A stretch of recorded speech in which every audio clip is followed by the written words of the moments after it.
Drama serial तर्क वफ़ा अनीला तो मरियम के ऊपर टूट ही पड़ती है जब सिप्तैन ने ये बताया कि हम दोनों ऑफिस में जाया करेंगे। इधर अयाज के ऊपर अनम चिल्ला पड़ती है कि ये नौकरी तुम्हें मेरी वजह से मिली है, वरना तुम तो इस काबिल भी ना हो। आने वाली किस्त में आप सब देखेंगे कि मरियम अपने शौहर का इंतज़ार करते करते चेयर के ऊपर ही सो जाती है। सिप्तैन कमरे के अंदर आता है और इसके सामने बैठकर उसे ही देखकर मुस्कुराने लगता है। मरियम की आंख खुलती है तो कहती है कि आप आ गए थे तो मुझे उठा ही देते। दोनों एक दूसरे की तरफ देखकर हंस पड़ते हैं। दोनों एक दूसरे की बहुत ही ज़्यादा इज्जत और मोहब्बत करते हैं। दूसरी तरफ सजीला बैठी मिठाई खा रही है। अनीला बहुत ही ज़्यादा गुस्से में बातें कर रही होती है कि ये तो मरियम का दीवाना ही हो गया है। ये बात अनीला से बिल्कुल बर्दाश्त नहीं हो रही होती कि इस लड़की ने तो जादू ही कर दिया है। ये लड़की हमारे भाई को हमसे अलग कर ही देगी। दोनों बहुत ही ज़्यादा परेशान हो रही होती हैं कि निकाह करके भी तो हम ही लाए हैं, कौन सा वो भाग कर आई है। हया समीर के साथ घर आ रही होती है कि हया बहुत ही ज़्यादा परेशान होती है कि उसकी फैमिली वाले जहेज़ पूरा नहीं कर सकते क्योंकि उसके अब्बू इतना ज़्यादा अफोर्ड नहीं कर सकते। समीर उसकी बात सुनता है और उसको तसल्ली दे रहा होता है, फिर उसे वो ड्रॉप करता है।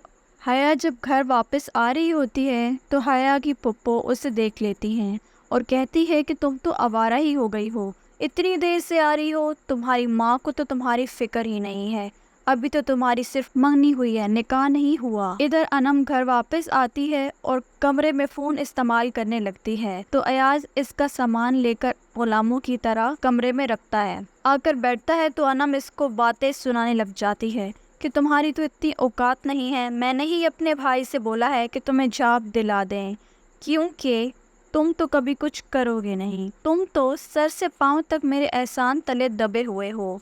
अयाज को बहुत ही ज़्यादा गुस्सा आ रहा होता है। अगर इसमें थोड़ी सी भी गैरत होती तो ये अपना काम कर सकता था, मगर इसको तो खाली बैठने की आदत हो चुकी है, फिर इसकी ये बेइज्जती तो होगी ही। उधर मरियम और सिप्तैन ये फैसला करते हैं कि उनकी शादी को काफ़ी टाइम हो चुका है, अब उन्हें जॉब स्टार्ट कर देनी चाहिए, अपनी ज़िंदगी को वैसे गुजारना चाहिए जैसे वो गुजारना चाहते हैं, क्योंकि खाली घर बैठने से तो घर नहीं चलते।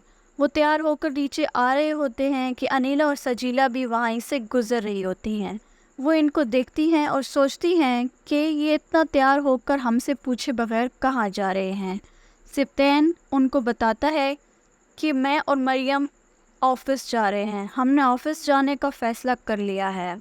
ये बात सुनने के बाद अनीला तो गुस्से में ही आ जाती है। वो मरियम से कहती है कि तुम्हारे तो कदम ही मनहूस हैं, जब से इस घर में आई हो मेरा भाई ही बदल गया है, इसके तो तौर तरीके ही बदल गए हैं, तुम्हारे आगे पीछे ही घूमता रहता है। यहाँ सिप्तैन अपनी आपा को समझाता है कि आपको क्या हो गया है, आप इतनी ज़्यादा हाइपर क्यों हो रही हैं, इतना ज़्यादा गुस्सा करने की क्या वजह है।